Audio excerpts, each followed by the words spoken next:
15 दिवसात 6 निरागस बालकांचा जीव गेला. हळूहळू आकडा वाढू लागला. कारण काय तर एक साधं खोकल्याचं सिरप. खोकल्याच्या औषधीमुळे विषबाधा होऊन चिमुकल्याचा मृत्यू झाल्याची धक्कादायक बातमी आता समोर आली आहे. दरम्यान या गंभीर प्रकरणी आता महाराष्ट्र सरकारने लहान बालकाच्या आरोग्याच्या पार्श्वभूमीवर एक मोठा निर्णय घेतला आहे. काय आहे तो निर्णय, कोणती खबरदारी तुम्ही घ्यायला पाहिजे, तेच आपण आजच्या व्हिडिओमध्ये जाणून घेणार आहोत. नमस्कार, मी सोनम, तुम्ही पाहताय महाराष्ट्र जागरण. मंडळी, आता थोडं फ्लॅशबॅक मध्ये जाऊया. मध्य प्रदेशातील छिंदवाडा जिल्ह्यात धक्कादायक घटना घडली आहे. 5 वर्षाखालील 6 मुलांचा किडनी निकामी झाल्यामुळे मृत्यू झाला होता. हळूहळू तो आकडा वाढला. सुरुवातीला सर्दी ताप झाल्यामुळे मुलांना स्थानिक डॉक्टरांनी खोकल्याचं सिरप दिलं होतं, पण ते सिरप घेतल्यानंतर काही दिवसातच लक्षणं परत आली आणि लघवी थांबली. स्थिती इतकी बिकट झाली की किडनी फेल झाली आणि त्या चिमुकल्यांचा मृत्यू झाला. मध्य प्रदेश बरोबरच राजस्थानमध्येही काही लहान मुलांना कफचं औषध दिल्यानंतर त्यांनाही किडनीचा त्रास सुरू झाला. विषारी कफ सिरप पिण्यामुळे होणाऱ्या मुलांच्या मृत्यूची संख्या सातत्याने वाढत आहे.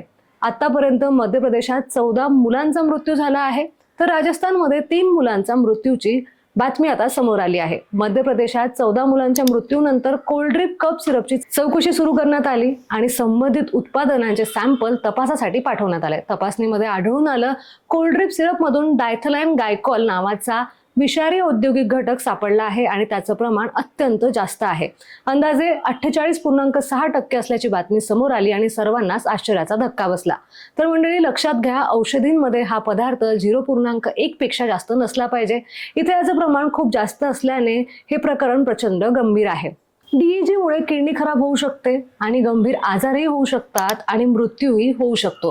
दरम्यान या औषधीमध्ये डायथिलीन गायकॉल नावाचा विषारी घटक असल्यानं तपासातून आता स्पष्ट झालं आहे. नंतर परिणामी गंभीर परिस्थिती लक्षात घेता सर्व परवानधारकांना आणि सामान्य जनतेला कोल्ड्रिप सिरप बॅच क्रमांक SR 13 ची विक्री, वितरण आणि वापर तात्काळ थांबवण्याचे निर्देश आता देण्यात आले आहे. बॅच क्रमांक SR 13 ची मॅन्युफॅक्चरिंग डेट आहे मे 2025, एक्सपायरी डेट आहे एप्रिल 2027. या पर्यंतच्या सर्व प्रोडक्ट वापरायला आणि विकायला आता महाराष्ट्र सरकारने बंदी घातली आहे. तसेच बाजारपेठेतील साठे ताब्यात घेऊन झटपट आता तपास सुरू झाला आहे. अनेक ठिकाणी पोलिसांनी FIR देखील नोंदवली आहे आणि डॉक्टरांवरही चौकशी करण्याचे आदेश दिले आहे.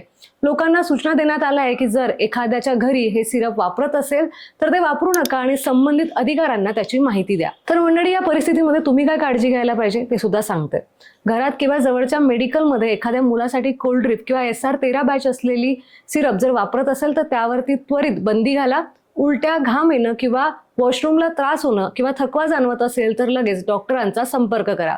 आणि जर हे औषध कोणी विकत असेल तर स्थानिक FDI हेल्पलाईनला कळवा, जेणेकरून लवकरात लवकर काळजी घेतली जाईल आणि कारवाई देखील होईल. तर मंडळी, महाराष्ट्रातील अन्न आणि औषध प्रशासन या संदर्भात आवश्यक उपाययोजना करत आहे.